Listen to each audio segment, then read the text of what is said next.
Good morning. तो student अपन पढ़ रहे थे अमोनिया के बारे में, राइट।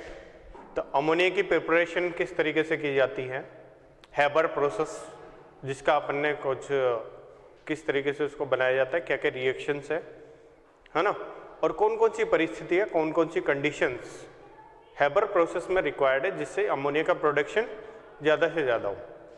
ठीक है। तो अमोनिया के प्रोडक्शन के बाद अमोनिया की कौन कौन सी प्रॉपर्टीज होती हैं, तो उनके बारे में हम एक बार देखते हैं।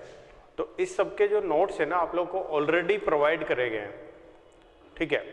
इसकी एक PDF कॉपी आपको व्हाट्सएप से प्रोवाइड की गई है, तो आपको क्या करना है, उसको कॉपी में नोट डाउन करना है। ठीक है। और उसको जो है स्टडी करना है। अब बात करें अमोनिया की, सबसे पहली बात अमोनिया की अगर हम स्ट्रक्चर देखें, ठीक है, तो अमोनिया का स्ट्रक्चर कैसे होता है, इसके हाइब्रिडाइजेशन sp3, संकरण sp3, और अगर हम बात करें ज्योमेट्री की, तो ज्योमेट्री कैसी होती है इसकी, पिरामिडी, जिसको हम बोलते हैं अंग्रेजी में पिरामिडल, राइट। इस तरीके से अपन बोल सकते हैं। और अगर नाइट्रोजन में आप देखें कि ये देखो किससे जुड़ा हुआ है, किससे कनेक्टेड है, हाइड्रोजन से। तो अपन जानते हैं कि अगर हाइड्रोजन परमाणु, हाइड्रोजन एटम फ्लोरीन, ऑक्सीजन या फिर नाइट्रोजन इससे कनेक्टेड हो, तो ऐसे केस में वो क्या करता है, हाइड्रोजन बॉन्डिंग कर सकता है। ठीक है, हाइड्रोजन बंध बनाता है। तो अमोनिया अगर इसकी बात करें तो क्या करता है बताओ, H बंध या H बॉन्डिंग करता है, इस तरीके से अपन कह सकते हैं। ठीक है। और जो मॉलिक्यूल ऐसा करता है, जो अणु ऐसा करता है, उसका मेल्टिंग पॉइंट और बॉइलिंग पॉइंट ऑटोमेटिकली जो है ना अपने आप ही ज्यादा हो जाता है। तो अगर अमोनिया की बात करें तो इससे क्या हो जाएगा पता है आपको, इसलिए आप ये बोल सकते हो boiling point and melting point, ये इसका क्या हो जाएगा, बढ़ जाएगा। ठीक है। या अपन बोल सकते हैं कि क्वथनांक तथा इसके जो गलनांक होंगे वो क्या हो जाएगा बताओ, अधिक हो जाएगा। तो ये अपन ऐसे कह सकते हैं गलनांक में वृद्धि हो जाएगी। क्लियर है। ठीक है। अगर अमोनिया की और प्रॉपर्टीज की हम बात करें तो अमोनिया के पास क्या है, देखो यहां पर लोन पेयर है। क्या है, लोन पेयर। ठीक है, जिसको हिंदी में बोलते हैं एकांकी इलेक्ट्रॉन युग्म। ठीक है, अंग्रेजी में बोलते हैं क्या, लोन पेयर। तो आपको पता है कि जिस अणु के ऊपर, जिस मॉलिक्यूल के ऊपर लोन पेयर होता है, राइट, वो लुईस क्षार की तरह काम करता है। It acts as Lewis base. तो लुईस बेस की तरह अगर काम करेगा, राइट, तो अपन पहले तो एक क्वेश्चन होता है बोर्ड का कि why NH3 act as Lewis base, तो क्या रीजन है इसका। ठीक है, या फिर हिंदी में इसको लिखा जाए तो ये लुईस क्षार हो गया। तो अमोनिया लुईस क्षार की भांति क्यों व्यवहार करता है, ये ammonia, why it acts as Lewis base. तो व्हाट इज द रीजन, इसका आंसर क्या है, it is due to the presence of lone pair. Ammonia पर एकांकी इलेक्ट्रॉन युग्म की उपस्थिति के कारण इसकी प्रकृति क्षारीय होती है, राइट। या फिर अपन कह सकते हैं यह एक लुईस क्षार की भांति व्यवहार करता है due to the presence of lone pair on NH3 molecule, it acts as Lewis base. Good. अगर हम इसके वाटर सॉल्यूशन की बात करें, राइट, तो अगर अमोनिया को अगर पानी में डिजोल्व करते हैं, इस अमोनिया गैस को, ठीक है, तो व्हाट विल हैपन, ये रिएक्शन आपने पहली बार नहीं देखी, इस रिएक्शन को आप पहले भी देख चुके हो, राइट। तो क्या बनेगा इससे, NH4OH। ठीक है, और आप ही जानते हो NH4OH क्या होता है, ये डिसोसिएट हो जाएगा किसमें, NH4 प्लस OH माइनस। ठीक है। तो आपने क्या देखा यहाँ पर, अमोनिया जिसको हम पानी में डिजोल्व करते हैं, वाटर में डिजोल्व करते हैं, वाटर में घोलते हैं, तो ऐसे केस में क्या प्रोड्यूस हो रहा है, OH माइनस, राइट। तो ऐसा कोई सब्सटेंस, ऐसा कोई पदार्थ जिसको पानी में डालने पर अगर OH माइनस की मात्रा बढ़ती है, या हाइड्रोक्सिल आयन प्रोड्यूस होते हैं, OH माइनस प्रोड्यूस होते हैं, तो फिर इसका जो सॉल्यूशन है अमोनिया का सॉल्यूशन कैसा हो जाएगा? सिंपल, बेसिक हो जाएगा, राइट। तो इसलिए अपन कह सकते हैं कि अमोनिया है ना इन वाटर, अगर इसको वाटर में डालेंगे अमोनिया को वाटर में, तो ये जो सॉल्यूशन की नेचर कैसे होगी? तो solution will be what? Basic, ठीक है। या हिंदी में अपन बोल सकते हैं कि इसकी प्रकृति क्या हो जाएगी? क्षारीय हो जाएगी, ठीक। अब अमोनिया की और बात करें तो अमोनिया चूंकि क्षार की तरह काम कर रहा है, तो क्षार कौन होता है? क्षार वो होता है जो अम्ल के साथ क्रिया करके लवण बनाता है। तो सीधी सी बात है, लवण बनाएगा, राइट। इसको HCl से क्रिया कराएंगे तो NH4Cl बनाएगा, वही अपन किससे क्रिया कराएंगे? H2SO4 से, तो क्या बनाएगा? Ammonium sulphate, right. तो इस तरीके से आपने देखा कि अमोनिया की कुछ प्रॉपर्टीज जो अभी अपन ने देखी, डिस्कस की, ठीक है। और इसके नोट्स आपके पास हैं तो आपको नोट डाउन नहीं करना है, ठीक है। तो क्या कर रहे हो आप लोग बच्चों लॉकडाउन में? पढ़ाई कर रहे हो या फिर छुट्टियां चल रही है आप लोगों की?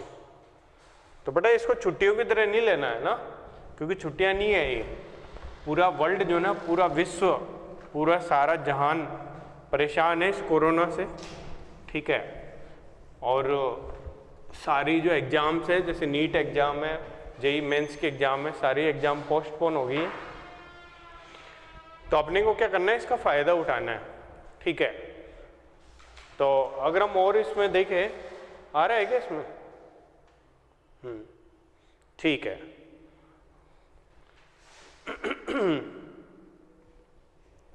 अगर अमोनिया की और प्रॉपर्टीज की बात करें, कुछ इसमें रिएक्शंस आपकी उसमें नोट्स में गिवन है कि अमोनिया की रिएक्शन अगर हम कराते हैं, राइट, ऑक्सीजन के साथ कराते हैं, ठीक है, कॉपर ऑक्साइड के साथ कराते हैं, क्लोरीन के साथ कराते हैं, तो ये कुछ रिएक्शन आपकी कॉपी में दिए गए हैं, ये नोट्स में गिवन है। ऑक्सीजन है तो ऑक्सीजन क्या बनाता है? Oxide, right. तो किसका ऑक्साइड बनेगा? नाइट्रोजन का और हाइड्रोजन का। तो नाइट्रोजन का ऑक्साइड बनाता है NO और हाइड्रोजन का ऑक्साइड क्या होता है? H2O। तो जब भी ऑक्सीजन की रिएक्शन कराते हैं हम डायरेक्ट हाइड्रोजन से, तो हमेशा H2O बनता है। अब इसकी रिएक्शन कराते हैं तो क्या बनता है? इसमें कॉपर का रिडक्शन होता है, ठीक है, कॉपर का क्या हो रहा है? अपचयन हो रहा है। और नाइट्रोजन का क्या होता है? ऑक्सीकरण। तो ये होता है N2 में चेंज होता है, बाकी ये H2O, ठीक है। इसके रिएक्शन करवाते हैं क्लोरीन की, तो क्लोरीन एक तो नाइट्रोजन से क्रिया करेगा और दूसरा हाइड्रोजन से, तो N2 प्लस HCl। और वही अगर एक्सेस में होगा क्लोरीन, अगर एक्सेस में रखेंगे तो ये चीज क्या बनाएगा? NCl3।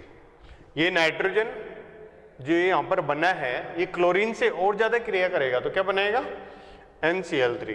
तो कहने का मतलब ये है, अगर इस नाइट्रोजन को क्लोरीन से रिएक्शन कराएंगे, इस नाइट्रोजन को अगर ये एक्सेस में रखेंगे तो ज्यादा होगी, इसकी मात्रा ज्यादा लेंगे, तो यही अभिक्रिया करके क्या बनाएगा? NCl3 बनाएगा। अब अमोनिया के और भी गुण हैं, जो आपका एक चैप्टर आता है कोऑर्डिनेशन कंपाउंड, उप सहसंयोजक यौगिक, ठीक है। और उप सहसंयोजक यौगिक में आप पढ़ते हो कि कॉम्प्लेक्स के बारे में, कुछ ऐसे कंपाउंड होते हैं जिनको कॉम्प्लेक्स कंपाउंड बोलते हैं, संकुल यौगिक बोलते हैं, ठीक। और उसमें एक वर्ड आता है क्या कि इलेक्ट्रॉन पेयर डोनर, इलेक्ट्रॉन युग्म दाता, ठीक है। तो ये जो होता है ना इलेक्ट्रॉन युग्म दाता, ये इलेक्ट्रॉन पेयर डोनर, ये क्या बनाता है पता है आपको? ये संकुल यौगिक बनाते हैं। क्या बनाते हैं? संकुल यौगिक बनाते हैं। तो अमोनिया बहुत सारे टाइप के संकुल बनाती है, राइट। लेकिन कुछ इंपॉर्टेंट संकुल है जो आपके नोट्स में प्रोवाइड करे गए हैं, ठीक है। तो इसमें एक कॉपर का कॉम्प्लेक्स होता है अमोनिया के साथ, डीप ब्लू कलर का, गहरे नीले रंग का कलर उसका प्रदर्शित होता है, ठीक है। तो अपन ये बोलते हैं कि कॉपर +2 आयन के साथ अमोनिया की रिएक्शन करवाते हैं, ठीक है। और अमोनिया की रिएक्शन कराने के बाद ये बनता है कॉम्प्लेक्स। और इसका मतलब जो कलर होता है ना वो कैसा होता है, गहरा नीला, डीप ब्लू, राइट। तो ये इंपॉर्टेंट रिएक्शन है। इंपॉर्टेंट किस वजह से?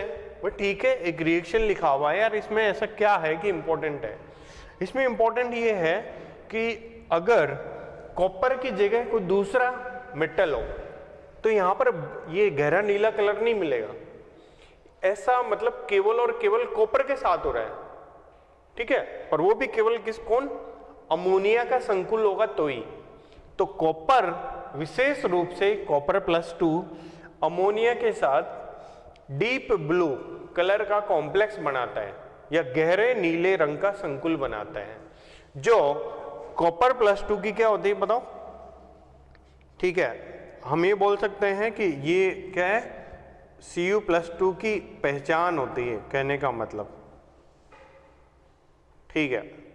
इससे Cu+2 को आइडेंटिफाई कर सकते हैं। आपके पास बहुत सारे मेटल आयन है, ठीक है, उसमें से Cu+2 कौन सा होगा तो आप इसमें पता कर सकते हो। जो नीला कलर देगा ना वही Cu+2 होगा। या आपके पास खूब सारे विलियन है, राइट, जैसे कि इसमें विलियन है, अगर अमोनिया के साथ नीले रंग का बना रहा है ये, ठीक है, तो कॉपर होगा, अदरवाइज कॉपर नहीं होगा, ठीक है, गुड है।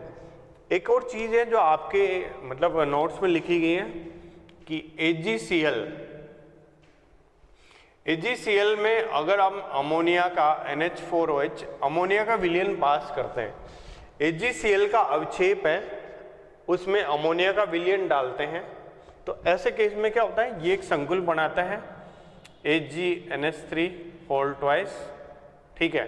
तो ये अवक्षेप है और ये विलयन में है, ठीक है। तो अगर इन दोनों को देखा जाए, अगर इस रिएक्शन को देखें तो इसमें अमोनिया का विलयन, इसका योगदान क्या है, इसका कंट्रीब्यूशन क्या है, राइट। तो इसका कंट्रीब्यूशन ये है कि AgCl का precipitate, what is this, precipitate, right. तो इसके प्रेसिपिटेट में अगर अमोनिया का सॉल्यूशन डालते हैं, ठीक है, तो ये अमोनिया का सॉल्यूशन में डिजोल्व हो जाता है, ये घुल जाता है, राइट। तो अपन ऐसे बोल सकते हैं कि AgCl है ना NH4 या अमोनिया विलयन में घुल जाता है, ठीक है, में डिजोल्व हो जाता है। तो इस तरीके से अपन बोल सकते हैं, ठीक है, चलो गुड है। तो ये समझ में आया आप लोगों को कि अमोनिया के बारे में क्या क्या चीज़ें हैं, कुछ ही रिएक्शंस है। एक बार मैं दोहरा देता हूँ। ऑक्सीजन के साथ NO बनाता है, कॉपर के साथ ऑक्सीकरण अपचयन होता है जिसमें कॉपर का अपचयन हो रहा है, नाइट्रोजन का ऑक्सीकरण हो रहा है।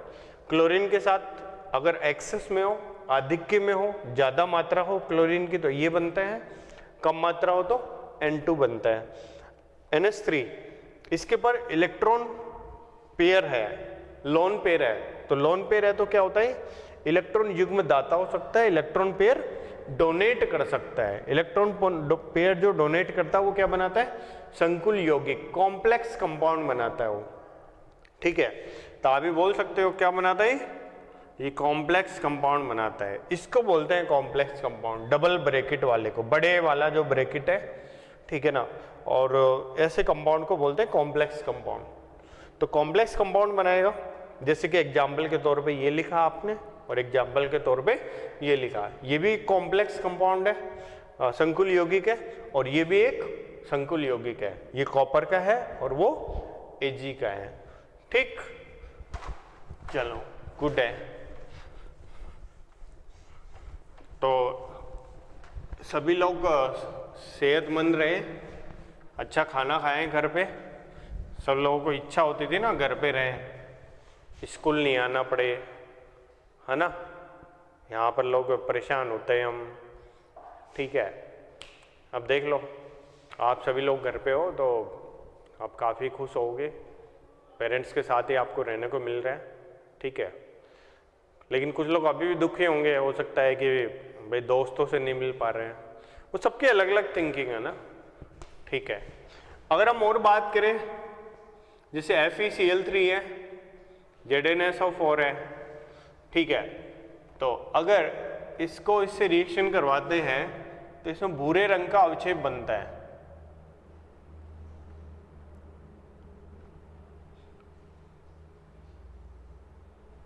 क्या बनता है? भूरे रंग का अवक्षेप। भूरे को क्या बोलते हैं? ब्राउन कलर का, ठीक है। तो ये अमोनिया का ये बेनिफिट है कि ये देखो इससे भूरे रंग का वो बना रहा है और इससे हाइड्रोक्साइड का PPT बनता है और इसमें सफेद रंग का ये प्रेसिपिटेट बनता है। ऐसे क्या होगा, एल्यूमिनियम है तो एल्यूमिनियम को भी NH4OH से क्रिया कराते हैं, तो इसमें भी क्या बनता है? AlOH3। इसका भी, यानी कि इन तीनों का क्या बन रहा है? प्रेसिपिटेट। क्या बन रहा है? प्रेसिपिटेट बन रहा है, या अपन बोल सकते हैं क्या बन रहा है? अवक्षेप बन रहा है। तो आपने क्या देखा यहां पर? अमोनिया का विलयन, राइट, क्या कर सकता है? अमोनिया का विलयन कुछ लवणों को अवक्षेप के रूप में बना सकता है या अवक्षेपित कर सकता है। अमोनिया का विलयन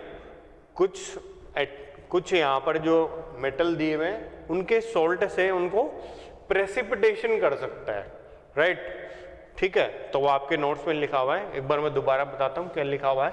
ये अमोनिया का सॉल्यूशन है, ये FeCl3 है, ये सॉल्यूशन में पड़ा हुआ है, सॉल्यूशन में घुला है, राइट, डिजॉल्व नहीं है, ये भी घुला हुआ है, ये भी घुला हुआ है, ये भी घुला हुआ है।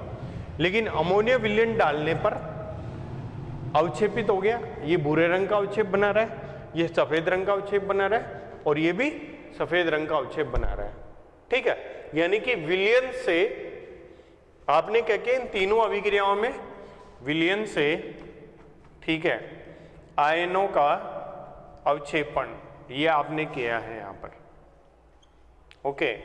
यानी कि अपन बोल सकते हैं, ऐसे भी कह सकते हैं क्या, प्रेसिपिटेशन ऑफ सम आयन, ठीक है, from solution. So that we are doing, so we are precipitating some ions. Clear है? चलो गुड है। अगर हम और बात करें, अमोनिया का एक टेस्ट होता है, अमोनिया HCl के साथ क्या बनाता है? NH4Cl, और इसमें क्या बनता है? व्हाइट फ्यूम्स, या फिर हम बोल सकते हैं श्वेत धूम्र, ठीक है। देखो चूंकि इसमें जैसे कलर आ रहा है ना, तो ये कलर है, पहचान है, राइट। तो अमोनिया अगर मान लेते हैं कि कोई गैस निकल रही है, अब वो अमोनिया है या नहीं है, कैसे पता चलेगा हमें? ठीक है, तो कोई गैस अगर निकल रही है, उसमें अगर HCl मिला दिया जाए और अगर सफेद रंग के धुआं बनते हैं तो अमोनिया होगी, और सफेद रंग का धुआं नहीं बनता है तो अमोनिया नहीं होगी। तो आपने क्या देखा यहाँ पर, ये एक तरह से क्या हुआ, इसका मतलब जो ना अमोनिया का टेस्ट है ये, या फिर हम बोल सकते हैं परीक्षण। तो कोई भी गैस है, हम पता कर सकते हैं कि वो अमोनिया है या अमोनिया नहीं है, दूसरी को गैस है, राइट, ठीक है। क्योंकि अमोनिया होगी तो ही श्वेत धूम्र बनेंगे, अदरवाइज नहीं बनेंगे। ऐसे क्या होगा, एक और परीक्षण आपके उस पर लिखा हुआ कि नेस्लर अभिकर्मक, नेस्लर रिएजेंट।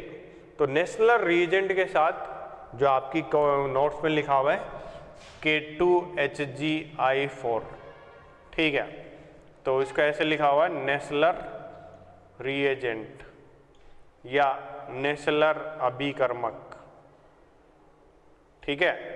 अगर इसकी अभिक्रिया करवाते हैं अमोनिया के साथ तो कौन सा रंग मिलता है हमको? तो वहां भी आपको ब्राउन कलर का प्रेसिपिटेट मिलता है या ब्राउन कलर आपको मिलता है। तो ये अमोनिया की पहचान है, वहां से अपन पता कर सकते हैं, कंफर्म कर सकते हैं कि यहाँ पर अमोनिया ही है। अगर हम इनके कुछ यूजेस, इनके क्या उपयोग है अमोनिया का? सबसे इंपॉर्टेंट उपयोग है अमोनिया का नाइट्रिक एसिड बनाने में, ठीक है। और नाइट्रिक एसिड बहुत ही इंपॉर्टेंट होता है, और वो इसलिए इम्पोर्टेंट है क्योंकि बहुत सारी जगह काम आता है वो नाइट्रिक एसिड।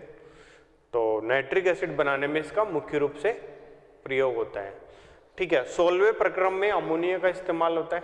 16वें प्रक्रम में जैसे 11वीं क्लास में आता है 16वें प्रक्रम, उसमें हम बनाते हैं ब्लीचिंग पाउडर नहीं सॉरी, और 16वें प्रक्रम में हम बनाते हैं बेकिंग सोडा। तो बेकिंग सोडा बनाया जाता है उससे NaCO3, राइट, तो वहाँ पर उसका काम आता है। तो इम्पोर्टेंट है अमोनिया, राइट, ठीक है। और फर्टिलाइजर होते हैं, फर्टिलाइजर समझते हैं आप? फर्टिलाइजर का मतलब होता है उर्वरक। भाई खेतों में आपको पता है कि कुछ चीज़ों की कमी होती है, तो खेतों में सारी चीज़ें नहीं होती हैं। तो जैसे किसी में हो सकता है आयरन की मात्रा कम हो किसी खेत में, या यूरिया मिलाया जाता है कहीं पे कुछ और मिलाया जाता है। तो वो जिस चीज़ की कमी है ना, जिस पोषक तत्व की कमी है उसके अकॉर्डिंग वहाँ पर मिलाया जाता है क्या? उर्वरक या फिर फर्टिलाइजर। तो कौन सा फर्टिलाइजर इससे बनाया जाता है? अमोनियम सल्फेट बनाते हैं, ठीक है, अमोनियम फॉस्फेट बनाते हैं, ठीक है, और भी अमोनिया के हैं, यूरिया बनाया जाता है। तो इसका एक ये भी उपयोग है अमोनिया का, क्या? उसके फर्टिलाइजर बनाने में, उसके उर्वरक बनाने में। तो क्या है इसके मुख्य यूज अमोनिया के? अमोनिया का सबसे इंपॉर्टेंट यूज है क्या? अपन ये जानते हैं कि नाइट्रिक एसिड बनाने में, राइट, जो अभी इसी चैप्टर में आगे आता है, ठीक है। चलो हम आगे बढ़ते हैं ना। तो इसको मतलब जो ना आप लोगों को स्टडी करना है और टाइम बिल्कुल भी वेस्ट नहीं करना है अपने को, ठीक है। लॉकडाउन कब खुलेगा किसी को कुछ पता नहीं है। कुछ लोग सोच रहे होंगे कि जैसे स्कूल खुलेंगे, जैसे कॉलेज खुलेंगे तभी हम पढ़ाई करेंगे, तब तक नहीं करेंगे। कुछ लोगों ने ऐसा सोचा होगा, लेकिन मैं आपको बता देता हूँ ऐसा अभी कुछ भी तय नहीं है। इंडिया में 50,000 से ऊपर केस हो चुके हैं, ठीक है, कोरोना के। तो कब खुलेगा कब नहीं खुलेगा किसी को पता नहीं है, इवन गवर्नमेंट को पता नहीं है। तो अपन कैसे कर सकते हैं, ठीक है। गवर्नमेंट खुद ही भ्रम में है कि क्या किया जाए क्या नहीं किया जाए, ठीक है। तो अपनी तो मतलब ऐसे बोलना नहीं चाहिए, ठीक है। तो अपन तो सोच ही नहीं सकते उस बारे में, है ना। तो आपका काम ये नहीं है कब खुलेगा कब नहीं खुलेगा, ठीक है, इसके बारे में सोचना। अपना काम ये है कि जो है ना अपन स्टडी करें और इस टाइम का फ़ायदा उठाएं, ठीक है। इसी क्रम में आगे बढ़ते हैं। जैसे हम बात कर रहे थे क्या कि नाइट्रोजन के ऑक्साइड, तो एक टेबल बनी है आपके पास, ठीक है, इसमें नाइट्रोजन के ऑक्साइड बने हुए हैं और इसमें संरचना बनी हुई है, ठीक है। तो ये क्या है बताओ? N2O, ठीक है। एक NO की संरचना बनी होगी आपकी कॉपी में जिसका बंध क्रम 2.5 है, NO, ठीक है। फिर अगर हम इसमें बात करें और N2O3 की संरचना बनी होगी, तो जैसे N2O3 की संरचना इस तरीके से बनाया है इन्होंने, ठीक है।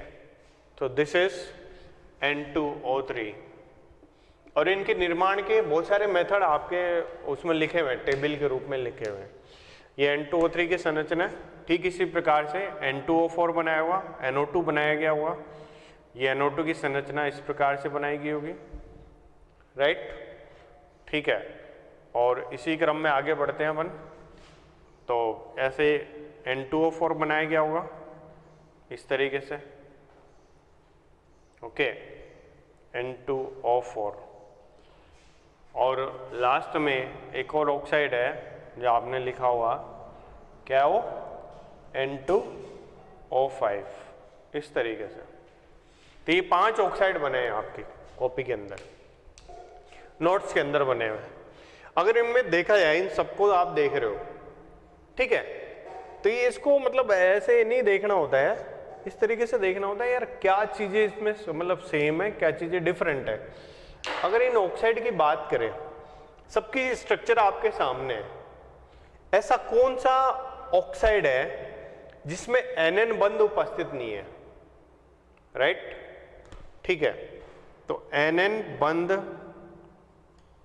या बॉन्ड जिसको अपन बोल सकते हैं अनुपस्थित है, किसमें है आप इसमें देख सकते हो। तो इंपॉर्टेंट ये एग्जाम में क्वेश्चन ऐसे होते हैं कि भाई ये ठीक है बहुत सारे ऑक्साइड है, इसमें कहाँ पर NN बंध है कहाँ पे नहीं है। तो N2O5 में नहीं है भाई, इसमें तो 2 नाइट्रोजन है ही नहीं। ठीक है, जिसमें 2 नाइट्रोजन है तो इसमें है NN बंध, इन दोनों को छोड़ दो ना। ठीक है, इसमें है NN बंध, इसमें NN बंध है, इसमें NN बंध नहीं है, इसमें नाइट्रोजन ऑक्सीजन नाइट्रोजन बंध है। गुड है। अगर हम और बात करें इसमें, ठीक है, ऐसे कौन सा है जिसमें अयुग्मित इलेक्ट्रॉन है। तो अयुग्मित इलेक्ट्रॉन किस किस में, एक तो NO में और NO2 में। ठीक है, तो आप भी बोल सकते हो कि अयुग्मित इलेक्ट्रॉन प्रेजेंट। अब कुछ लोग अंग्रेजी वाले सोच रहे होंगे अयुग्मित का मतलब क्या होता है, अनपेयर्ड इलेक्ट्रॉन। तो अनपेयर्ड इलेक्ट्रॉन किस में प्रेजेंट है बताओ। तो वो है एक तो NO में और एक NO2 में, इन दोनों में अयुग्मित इलेक्ट्रॉन है। ठीक है, अब चूंकि इन दोनों में अयुग्मित इलेक्ट्रॉन है तो ये दोनों कैसे होंगे, सीधी सी बात है, ये दोनों क्या होंगे, पैरामैग्नेटिक, अनुचुंबकीय। ठीक है, तो इसलिए अपन बोल सकते हैं कि ये दोनों कैसे होंगे, पता है आपको, ये दोनों होंगे पैरामैग्नेटिक, या अपन हिंदी में बोलते हैं कैसे होते हैं, अनुचुंबकीय होते हैं, इस तरीके से। ठीक है, तो ये इनकी प्रॉपर्टी है, अनुचुंबकीय होते हैं। गुड है। अब अयुग्मित इलेक्ट्रॉन होता है तो क्या कर सकता है भाई, युग्मित हो सकता है, राइट। और युग्मित कैसे, पेयरिंग हो सकती है इन दोनों की।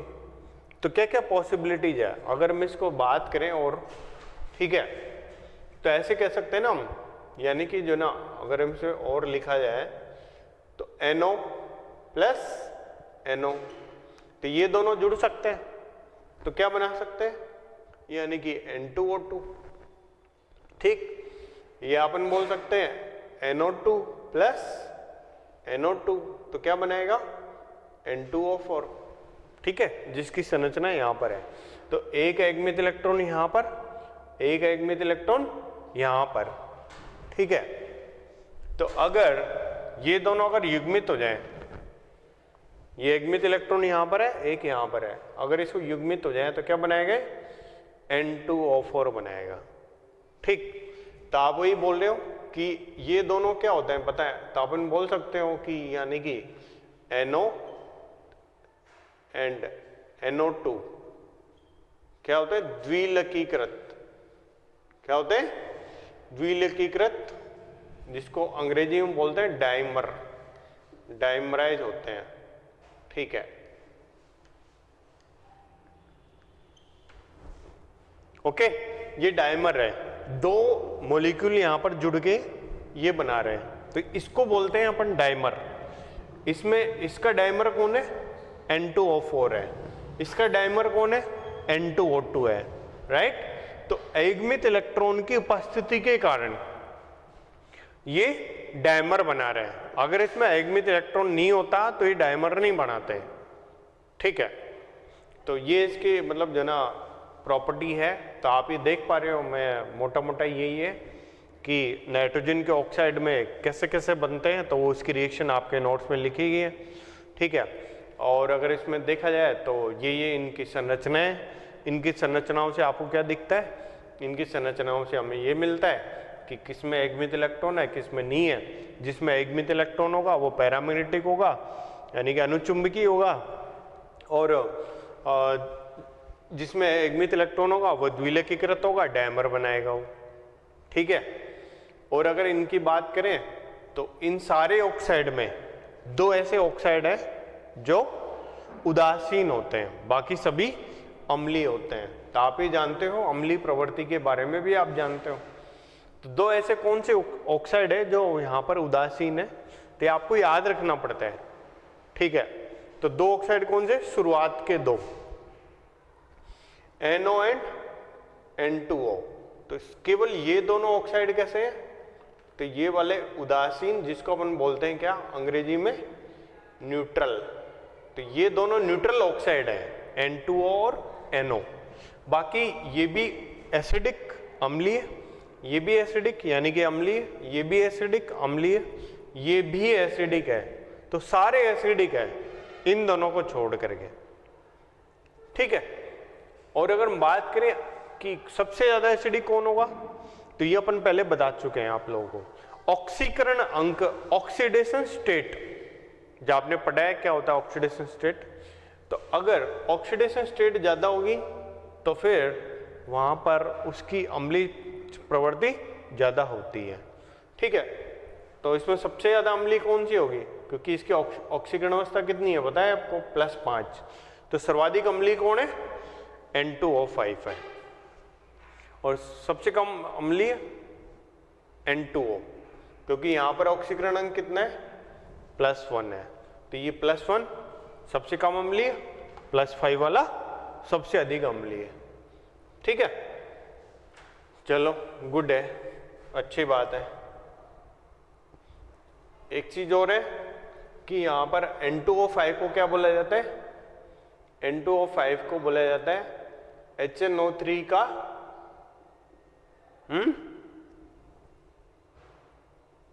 HNO3 का क्या बोला जाता है, क्योंकि आप ये बोलते हो कि N2O5 प्लस H2O बराबर क्या होता है, HNO3। जब इसमें पानी मिलाते हैं N2O5 में तो क्या बनता है, HNO3 बनता है। इसका मतलब N2O5 क्या है, HNO3 का एनहाइड्रेट है। मतलब इसमें पानी मिलाओगे तो ये बनता है, राइट। तो इसका मतलब ये क्या है, इसका एनहाइड्रेट है। एनहाइड्रेट मतलब वाटर की कमी, पानी की कमी। मतलब इसमें वाटर अगर कम कर दिया जाए तो वापस से क्या बनेगा, N2O5 बनेगा, ठीक है। तो इसको NH3 का एनहाइड्रेट बोला जाता है। तो एनहाइड्रेट आप जानते हो, ऑर्गेनिक में भी आप पढ़ोगे क्या होता है एनहाइड्रेट, ठीक है। तो इसको अपन इरेज करते हैं, कुछ और चीज को अपन देखते हैं, पढ़ते हैं, ठीक है। तो कुछ समझ में आया होगा आप लोगों को।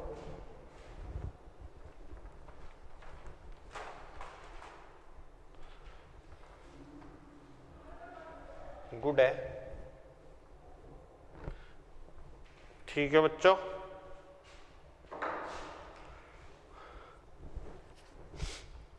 और बताओ, घर पे सब बढ़िया, क्या चल रहा है, लॉकडाउन के अलावा कुछ चल रहा है आपकी लाइफ में?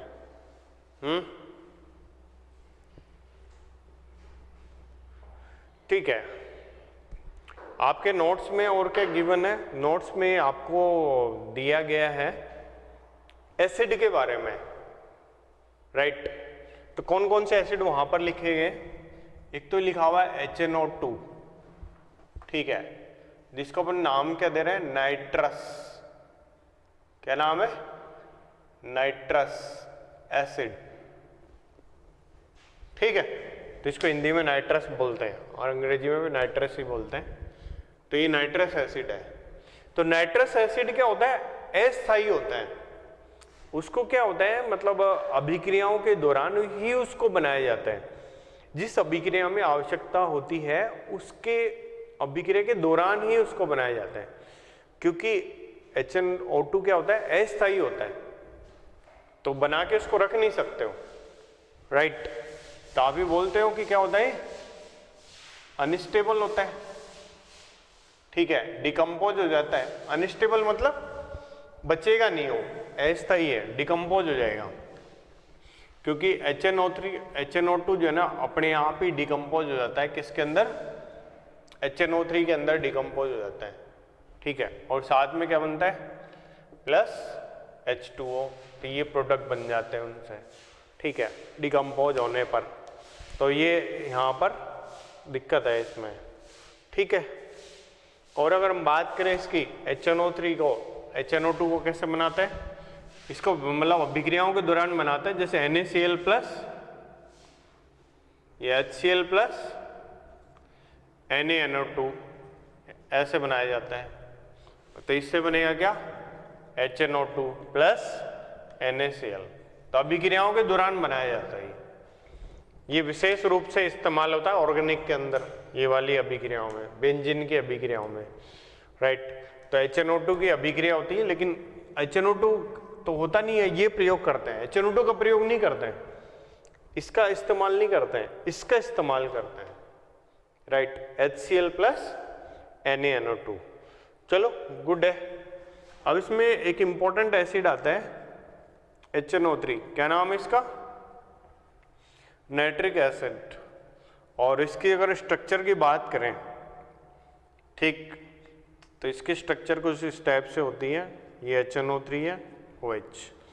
क्या है इसका हाइब्रिडाइजेशन, क्या है, देखो प्लेनर ज्योमेट्री है, sp2 हाइब्रिडाइजेशन होगा, ठीक है। संकरण इसका sp2 है। इसके बाद अगर हम बात करें तो कैसा है, प्लेनर है। प्लेनर का मतलब क्या होता है, समतलीय है ये, ठीक है, ओके। अगर हम इसकी बात करें कैसे बनाते हैं इसको, तो इसको बनाया जाता है, वो आपके सामने लिखे गए, आपको बोर्ड में आपको दो ही तरह की, हो सकता है कुछ और भी लिखा हुआ आपके नोट्स में, लेकिन आपके जो है ना या काम की, एक तो लैब मेथड है, तो लैब में कैसे बनाया जाता है, प्रयोगशाला में इसको कैसे बनाया जाता है। तो प्रयोगशाला में इसको बनाया जाता है, ठीक है, NaNO3 प्लस H2SO4, इसकी अभिक्रिया से बनाया जाता है। तो NaNO3, ठीक है, और H2SO4 की रिएक्शन कराएंगे तो क्या बनेगा, HNO3। ये एसिड है, अम्ल है। ये अम्ल क्या होता है, H प्लस डोनर होता है, H प्लस देने वाला होता है, एसिड है ना ये, ठीक है, एसिड है, H प्लस डोनर होगा ही, H प्लस देता ही है, तो HNO3 बनाएगा। और HNO3 बनाएगा तो साइड प्रोडक्ट क्या होगा, NaHSO4 या Na2SO4, इस टाइप के प्रोडक्ट मिलेंगे आपको साइड में। तो ये है इसका लैब मेथड, इस तरीके से इसको बनाया जाता है। तो नाइट्रिक एसिड बहुत ही इंपॉर्टेंट एसिड है, ठीक है। अगर इसको देखते हैं हम किस प्रकार से बनाते हैं, तो नाइट्रिक एसिड का व्यावसायिक उत्पादन, व्यावसायिक का मतलब बहुत ज्यादा मात्रा में, औद्योगिक उत्पादन, हम बनाते हैं इसको ओस्टवाल्ड प्रक्रम से। कौन से प्रक्रम से, ओस्टवाल्ड प्रक्रम से इसको बनाया जाता है, ठीक है। तो इसको देखते हैं क्या होता है ओस्टवाल्ड प्रक्रम।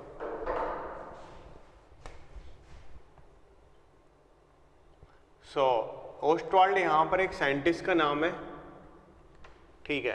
क्या करते हैं, किसके लिए इस्तेमाल होता है, ये आ रहा है क्या ऊपर, ठीक है। तो ओस्टवाल्ड प्रक्रम किसके लिए है, ये होता है HNO3 के औद्योगिक उत्पादन के लिए, ठीक है, या इंडस्ट्रियल प्रिपरेशन के लिए,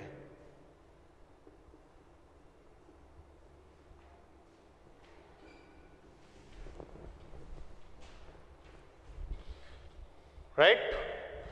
और ये कैसे करा जाता है, सबसे पहली चीज इसमें रॉ मटेरियल, रॉ मटेरियल क्या होता है इसमें, यानी कि कच्चा माल जिसको अपन बोल सकते हैं, किसका प्रयोग किया जाता है, रॉ मटेरियल के रूप में इस्तेमाल किया जाता है NH3, राइट। तो इस रॉ मटेरियल का अपन इस्तेमाल करते हैं, NH3 का इस्तेमाल करते हुए ओस्टवाल्ड प्रक्रम में HNO3 बनाते हैं। अभी NH3 अपन पढ़ रहे थे तो वहां पे यही बोला था कि नाइट्रिक एसिड के उत्पादन में अमोनिया का यूज किया जाता है, ठीक है। तो ये अमोनिया का यहाँ पर यूज किया जा रहा है। तो इसमें पद होते हैं, 3 स्टेप्स होता है इसके। मुख्य रूप से कितने स्टेप्स है, 3 स्टेप्स है, ठीक है ना। This is the first one, this is the second one and this is third one. मुख्य रूप से 3 स्टेप है इसमें, राइट। तो स्टेप नंबर 1 में पहले वाले पद में होता है NH3 का कैटालिटिक, ठीक है, NH3 का कैटालिटिक नहीं होता है, सिंपल ऑक्सीडेशन होता है, ठीक है।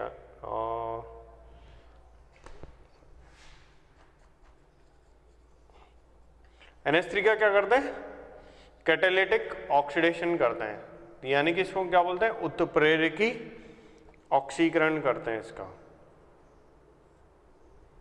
ठीक है। तो NH3 का उत्प्रेरकी ऑक्सीकरण कराया जाता है। तो उत्प्रेरक के रूप में यहां पर प्रयोग किया जाता है प्लेटिनम गॉज। क्या प्रयोग करते हैं, प्लेटिनम गॉज का अपन इस्तेमाल करते हैं। और प्लेटिनम गॉज के साथ साथ यहाँ पर कुछ तापमान की परिस्थिति है, कुछ दाब की परिस्थिति है जो अपन यहाँ पर इस्तेमाल करते हैं, राइट। तो तापमान और दाब की परिस्थितियाँ हैं वो 500 केल्विन ताप और 9 बार दाब, ठीक है। तो अपन ये बोलते हैं कि अमोनिया का कैटालिटिक ऑक्सीकरण करते हैं प्लेटिनम गॉज, GUAGE, ठीक है। प्लेटिनम गॉज का मतलब ये होता है जाली नुमा प्लेटिनम होता है, राइट। तो जाली नुमा प्लेटिनम, प्लेटिनम पता है आपको धातु होती है, तो उसकी जाली अपन यूज करते हैं, ठीक है ना। और इसको ऑक्सीडेशन कराया जाता है। तो एक चैम्बर, जैसे कि ऐसे मान लो एक कमरे में से एक कमरे में अमोनिया है, ठीक है, दूसरे कमरे में वायु है। तो पाइप के रास्ते अमोनिया और वायु दोनों आते हैं और प्लेटिनम की जाली के ऊपर से गुजरते हैं। तो प्लेटिनम की जाली के ऊपर से जब गुजरेंगे तो उस प्लेटिनम की जाली पर वहां पर जो तापमान होगा कितना होगा, 500 केल्विन ताप होता है और दाब कितना होता है, 9 बार, राइट, ठीक है। तो जब ऐसा किया जाता है, प्लेटिनम की जाली के ऊपर से गुजरते हैं जहां पर तापमान 500 केल्विन है, 9 बार दाब है, वहां पर प्रेशर 9 बार है, वहां पर इसका ऑक्सीकरण होता है किसके अंदर, NO+H2O में, ठीक है। तो पहले पद में अपन क्या करते हैं, पहले पद में ये करते हैं, इसका उत्प्रेरकी ऑक्सीकरण करते हैं। फिर सेकंड स्टेप में अपन चलते हैं। सेकंड स्टेप में हम क्या करते हैं कि जो यहाँ पर NO बनता है, इस जगह पर जो ये बना है NO, राइट, इस NO का, ठीक है ना, फर्दर ऑक्सीडेशन होता है आगे और इसका ऑक्सीकरण होता है। सो NO का फर्दर अगर ऑक्सीडेशन होगा तो क्या बनेगा, NO2, ये NO2 बनता है, ठीक है। तो आपने क्या देखा, पहले स्टेप में क्या किया, ऑक्सीकरण करा, वहां पर उत्प्रेरक का इस्तेमाल किया अपन ने, NO बना है, ठीक है ना, नाइट्रोजन मोनोऑक्साइड बना है, फिर उसका और ऑक्सीकरण करते हैं, ठीक है। दूसरे ये NO जो बनता है एक नाली के रास्ते, एक पाइप के रास्ते जाता है, राइट, और फिर उसका और ऑक्सीकरण कराया जाता है, NO2 बनता है, ठीक है। ये NO2 को फिर जैसे पाइप के रास्ते जब NO2 जा रहा है, NO2 जो बन चुका है, ठीक है, तो उस गैस को हम प्रवाहित करते हैं जल के अंदर, NO2 गैस को जल में प्रवाहित करते हैं, ठीक है ना। तो जब NO2 गैस को जल में प्रवाहित कराते हैं, राइट, तो इसका विषमानुपातन होता है, ठीक है। विषमानुपातन क्या होता है, कौन सी अभिक्रिया को विषमानुपातन बोलते हैं, ऐसी अभिक्रिया जिसमें समान तत्वों का ऑक्सीकरण तथा अपचयन दोनों होता है।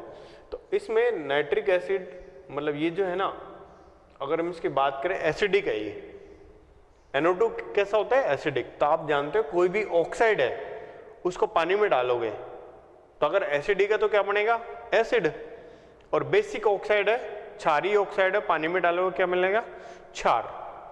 तो लेकिन 4 ऑक्सीकरण अवस्था का अम्ल पाया नहीं जाता, तो 5 का पाया जाता है।